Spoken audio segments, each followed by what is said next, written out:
Good morning, Knicks Nation. Today is Tuesday, the 27th day of May, 2025. I hope you're safe and healthy today. I hope your family is safe and healthy and that the needs of you and your family in terms of food, shelter, clothing, as well as health are being met today. Blessings upon those that work in the healthcare field along with the first responders.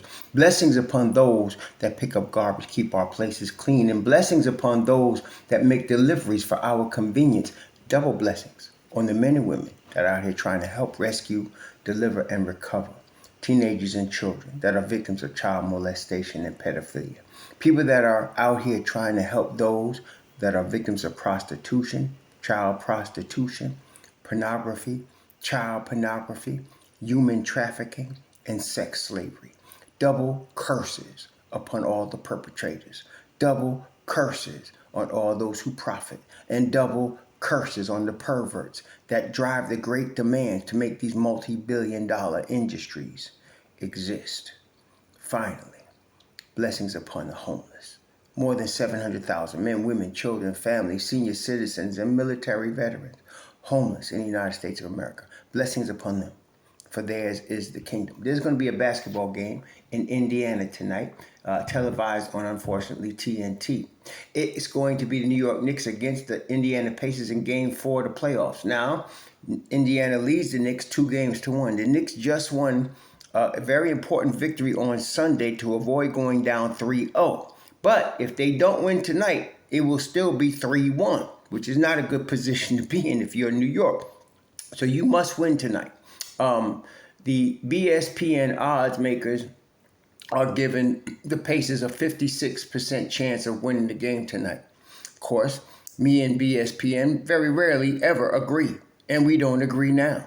I'm going to give the Knicks a 70% chance of winning this game, and the reasons why, let's talk about it. First of all, keys to the game are never really changing with the Knicks. That is, rebounding, especially offensive rebounding.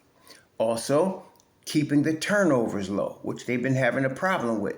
I mentioned maybe a couple months ago, and I'm going to talk about it now because it's come up as significant.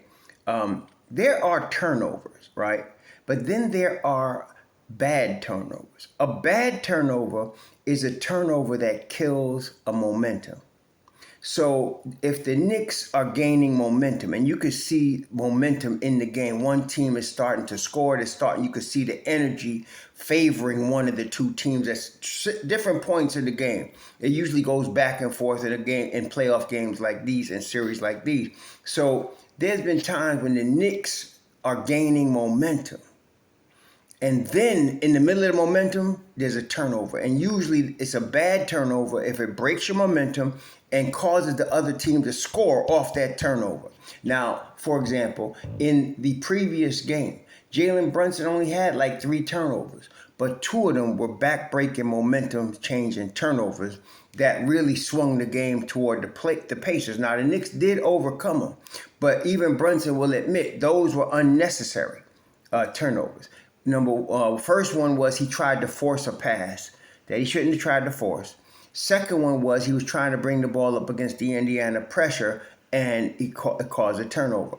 That can simply be alleviated by just allowing Josh Hart and Mikal Bridges and Deuce McBride to bring the ball up for you. That very easy can be eliminated. So he has to play smarter like that, so that part of the game plan, the turnover part, is under control.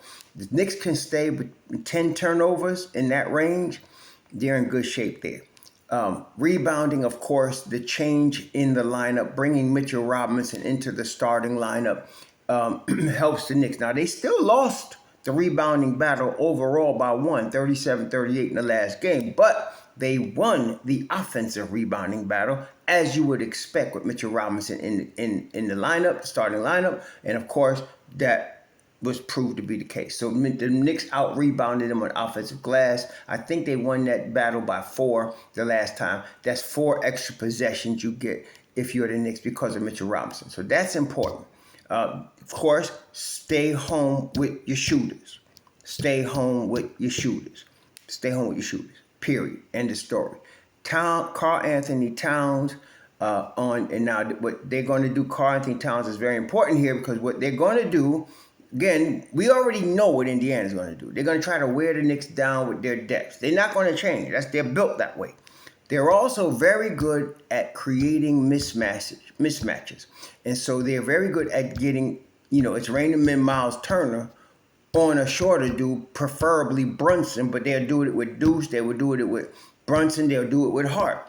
Preferably one of them, and then get him the ball close to the basket. They're very good at doing that. They exploit it very well. So the Karl Anthony Towns cannot switch. This is the key here. He got to stay with Miles Turner, even if it leaves a shooter open, and that's the danger of not switching. Let's say they had Haliburton in the action with it's Rain and Men. So now Rain and Men sets a pick on Mikal Bridges, or if at first they switch to get Brunson on Haliburton. Then Haliburton goes to a pick with it's Rain and Men, Miles Turner, and then Miles Turner rolls to the basket, taking Brunson with him, and now you've got Karl Anthony Towns guarding Haliburton, and even if he can guard Haliburton, you got Brunson stuck on Miles Turner, which is an obvious mismatch, and that's going to cost us a basket. And it did cost us fouls and the basket. Part of the reason Brunson and Deuce had early foul trouble was that they were being switched on and they were fouling Miles Turner. So the big man has got to step back. Even if it means leaving Haliburton open for a brief moment enough to hit a three, you got to take that chance. And the other guy has to scramble to get back to Haliburton off the pick. You got to do that. You can't have the mismatches we had last time. Or a secondary way of defending that, which still leaves an open shooter, is if that switch happens, you got to get OG or MitchRob back on the open, on that mismatch, and the other guys got to switch to whoever the other MitchRob or OG was guarding, again leaving another open shooter. But I would prefer just Cat backing up and taking Miles instead of being taken out the play, backing up and taking Miles Turner and letting the shooter be open for a second, and then having Brunson recover. It's risky, but I'd rather do that than the other way, because as we saw last game, that's how Brunson and Deuce got in some early foul trouble. So we want to avoid that. Okay, and Towns is the key there. He's got to back up on them. Or another way to do that is to have Mitchell Robinson guarding Miles Turner, so that Mitchell Robinson is agile enough to show double on the shooter and still get back to Miles Turner, which is something most centers cannot do. There's only a few that could actually do that. Mitchell Robinson can do it. Gobert could do it. And Mitchell Robinson is better at it than Gobert right now, simply because he's younger and more flexible and more quicker. So these are ways to get that mismatch out your face and not have to worry about it. So rebounding, staying home with your man, low turnovers, and defense. Now, Thibs, I believe, has figured out Indiana. Just simply by adding Shamet and Wright into his rotation. Very simple move. He did it. It worked. What the Indiana coach did at the post-game press conference, if you heard that after the game on Sunday, is say that the Knicks had their best defenders on the floor for a long time. Let's talk about that for a minute. The Knicks' best defenders. These are their top defenders, not in any necessary order, but you got Precious Achiuwa, OG Anunoby, Mikal Bridges, Josh Hart, Miles McBride, Deuce. You got Cameron Payne, Mitchell Robinson, Landry Shamet, and you got P.J. Tucker and DeLon Wright. Now, P.J. Tucker's not playing, he's 40 years old, but that's your best defenders. Your most gifted offensive players by far are Karl Anthony Towns and Jalen Brunson. So to keep some offense on the floor, that's why them cats, all NBA dudes, they start. But you need to have defense with them. Okay? So Josh Hart was slipping a little bit defensively. Okay? Mikal Bridges too. But Thibs chose to put Hart on the bench. And the reason being is that Hart has, for most of his career, come off the bench. And that obviously worked, because he was just as effective Sunday, playing just as many minutes as he normally would play almost 35 minutes on Sunday coming off the bench, and then MitchRob played 29 minutes starting. It was almost what they were doing the game before, except you get the offensive rebounding and defense that Mitchell Robinson brings to your lineup. I don't think Indiana's going to be able to solve that, honestly. And then bringing DeLon Wright and Shamet, two really good defenders on the floor off the bench with Deuce McBride, with Josh Hart, and combining them with Karl Anthony Towns and Mitchell Robinson, and sometimes any of the other guys, you have a hellified defense right there. So I don't know when Thibs is going to insert the DeLon Wrights and the Landry Shamets into the game. I wouldn't be surprised if he did not do it in the first quarter, unless the Knicks are slipping so bad defensively he feels like he must. I think he sticks with the original lineup in the first quarter and has Deuce coming off the bench with Hart. But I wouldn't be surprised if by the second quarter, and especially the third quarter, he has DeLon Wright and Shamet.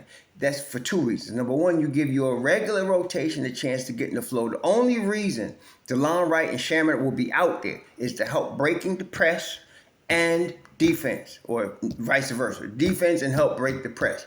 That's the reason they'll be out there. That's the reason we got what we got Sunday. So it's hard to game plan against them if they're not coming off the bench right away. If you bring them in the second quarter, the third quarter, and those is factors. The third quarter, as we know, had been the Knicks' Achilles heel most of the season. So if you bring them in the second or third quarter, it's hard to game plan against them. It's had because they haven't been in yet. And so if your first seven, which include the starting five with Hart and Deuce, if they could hold it down in the first quarter and get you into it, like in the last game in the first quarter, the Knicks were down. I think they ended that quarter down 4. Or down 4, something like that. It was like 30-26. If they could do that, keep it relatively close in the first quarter, then into the second quarter, you can bring those two defensive dogs off the bench with Deuce, and you can get some business done in the second quarter. And you can do the same thing in the third quarter. And you can close quarters with Jalen Brunson, okay? I give the Knicks a 70% chance to win this, and the reason being is that I don't think Indiana has a proper response to what I just told you the Knicks going to do. I don't think they have a proper response to Wright and Shamet. It's not like we're dependent on Wright and Shamet to shoot the ball. We're just dependent on them to control the ball and play defense, and they could do that anytime. That's just a matter of being ready, warmed up, and ability and willingness, which of all they will have. I can guarantee you that unless they're hurt, which they're not. So I like the Knicks to win tonight. I don't know if it's going to be a blowout. I wish it was. It eases all of our problems. But the key thing is to get the dub, regardless of how you do it. Whether it's by 1 or by 21 or 41, get the dub. If they can get the dub tonight, there'd be 2-all. That would be a series. Now you got a series. You go back now to New York. You got 3 games left, 2 of them in New York. Not that the Knicks have been playing well at home, but it just sounds good. Yeah. Anyway, so they got to get this dub tonight, and it will be 2-all. Okay. Again, I want to force, if I'm Thibodeau, I'm going to force Carlisle to try to make an adjustment to beat me, now that I got my formula to beat him. And this is the key here. Every series is different, so you got to play it different. You don't just keep the same. See, that's the Celtics. Celtics did win the chip, so you got to give them that. But they played the same way the whole time, right? And I guess if it's working, you don't change it, right? But then the Knicks solved the Celtics' problem by just having the personnel they have, having Karl Anthony Towns, having Brunson, having Mikal Bridges and Hart bring the ball up against the pressure. They solved the Boston problem, okay? Now they just solved a problem of any team that wants to play 10 guys or more, press you all game, and keep throwing fresh bodies at you. Just by adding Shamet and DeLon Wright, they solved that problem, okay? And it just so happens that Oklahoma City plays the same way. I watched Minnesota lose a very close game last night. Oklahoma City went down to 0.3 of a second.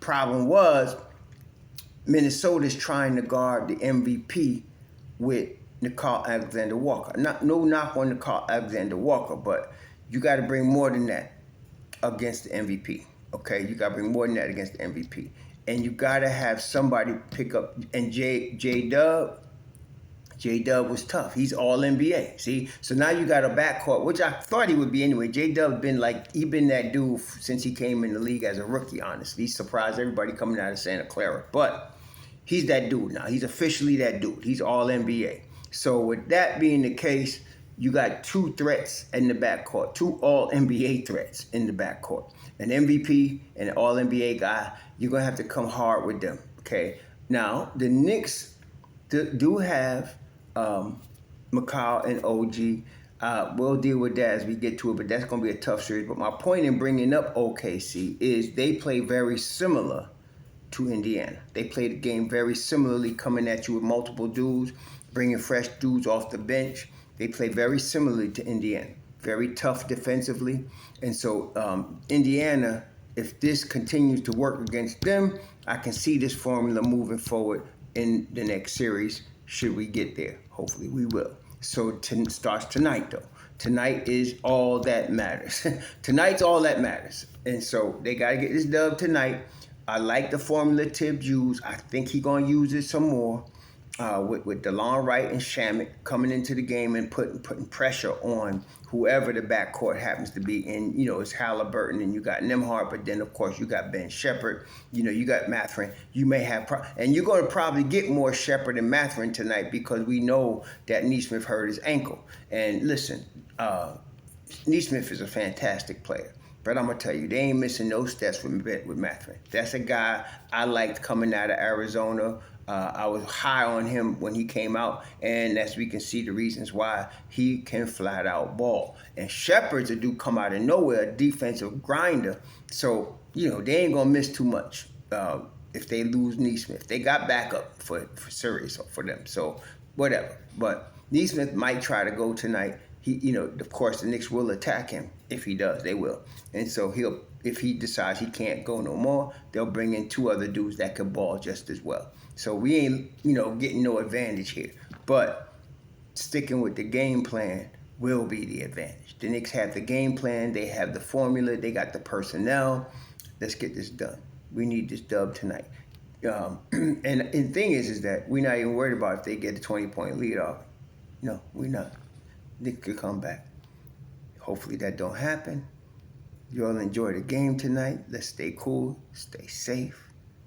Shalom.